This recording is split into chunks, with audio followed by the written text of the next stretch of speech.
Hai semuanya, perkenalkan nama aku Desiana Dwi. Di sini aku mau menjelaskan mengenai Peraturan Kepala BPOM dan SNI mengenai produk pangan. Yuk langsung saja kita simak penjelasannya. Yang pertama ada Peraturan Kepala BPOM Nomor 1 Tahun 2017 tentang pengawasan pangan olahan organik. Jadi apa sih itu sebenarnya pangan olahan organik? Jadi pangan olahan organik merupakan makanan atau minuman yang berasal dari pangan organik hasil proses dengan cara atau metode tertentu dengan atau tanpa bahan tambahan yang diizinkan. Pada label kemasan dan iklan pangan olahan organik wajib untuk mencantumkan tulisan organik dan logo organik Indonesia. Pencantuman logo organik Indonesia ini harus sesuai dengan peraturan perundangan yang berlaku. Lembaga yang bertugas untuk mengurusi masalah sertifikasi pangan olahan organik adalah Lembaga Sertifikasi Organik atau LSO. LSO ini bertanggung jawab untuk mensertifikasi bahwa produk yang dijual atau dilabel sebagai organik telah diproduksi, ditangani, dan diimpor menurut peraturan perundang-undangan, juga telah diakreditasi oleh Komite Akreditasi Nasional. Setiap orang yang memproduksi ataupun mengimpor pangan olahan organik dan menyatakan bahwa pangan tersebut merupakan pangan olahan organik wajib untuk bertanggung jawab atas kebenaran pernyataan tersebut. Persyaratan pangan olahan organik yaitu yang pertama wajib memenuhi persyaratan mutu, keamanan, dan gizi pangan. Selanjutnya harus mengandung minimal 95% pangan organik dari total berat atau volume, dan tidak termasuk air maupun garam. Yang ketiga, dilarang mendapatkan perlakuan iradiasi dan tidak boleh berasal dari produk rekayasa genetik. Selanjutnya, dapat menggunakan BTP maupun bahan penolong asalkan sesuai dengan ketentuan. Dan yang kelima, harus memiliki sertifikasi organik dari LSO. Berikutnya, sanksi yang diberikan bagi setiap orang yang melanggar peraturan Kepala BPOM ini yaitu yang pertama, mendapat peringatan secara tertulis, lalu larangan peredaran, yang ketiga, penarikan pangan olahan organik tersebut dari peredaran, selanjutnya pemberhentian produksi untuk sementara waktu dan pencabutan izin edar. Peraturan perundang-undangan selanjutnya yaitu Peraturan Kepala BPOM Nomor 13 Tahun 2020 tentang bahan tambahan pangan perisah. Bahan tambahan pangan atau biasa disingkat dengan BTP sendiri merupakan bahan yang ditambahkan ke dalam pangan untuk memengaruhi sifat atau bentuk pangan. Sedangkan yang dimaksud dengan perisa yaitu bahan tambahan pangan berupa preparat konsentrat dengan atau tanpa ajudan perisa.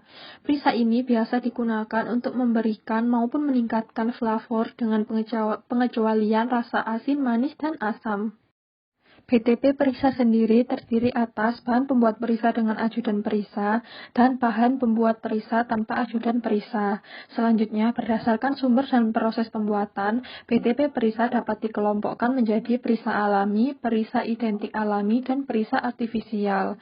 Sedangkan bahan pembuat BTP perisa terdiri atas senyawa perisa, bahan baku aromatik alami, preparat perisa, perisa asap, dan perisa hasil proses panas.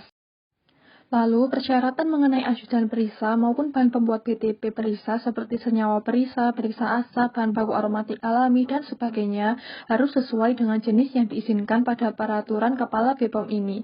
Hal ini dapat dilihat pada lampiran peraturan Kepala BPOM. Selanjutnya, penggunaan BTP perisa. Penggunaannya harus sesuai dengan ketentuan batas maksimal CPPB atau cara produksi pangan yang baik. Jika tidak sesuai dengan batas maksimal CPPB, maka harus sesuai dengan batas maksimal pada lampiran peraturan Kepala BPOM ini. Lalu, label BTP perisa. Label dilakukan sesuai dengan peraturan perundang-undangan yang berlaku. Pelabelan dapat dikelompokkan menjadi perisa alami dan perisa sintetik. Label dicantumkan pada daftar BTP perisa dan pangan olahan. Pelabelan wajib mencantumkan kelompok perisa dan ajudan perisa. Selanjutnya, produksi, pemasaran, dan peredaran. Harus memenuhi standar dan persyaratan dalam Kodeks Makanan Indonesia. Larangan pada PKBPOM mengenai BTP Perisa ini yaitu dilarang digunakan pada formula bayi. Selanjutnya, BTP Perisa dilarang digunakan jika ditujukan untuk menyembunyikan bahan pangan yang tidak memenuhi persyaratan, menyembunyikan cara kerja atau produksi yang tidak sesuai dengan peraturan, dan untuk menyembunyikan kerusakan pangan. Pembahasan selanjutnya yaitu SNI wajib, yaitu SNI nomor 3140.2 tahun 2011 mengenai gula kristal rafinasi. Gula kristal rafinasi merupakan gula sukrosa yang diproduksi melalui tahapan pengolahan gula kristal merah. Tahapan pembuatannya yaitu afinasi, pelarutan kembali, klarifikasi, filtrasi, dekolorisasi, kristalisasi, vokalisasi, pengeringan, dan pendinginan. Lalu, bahan baku dari gula kristal rafinasi ini yaitu gula kristal merah.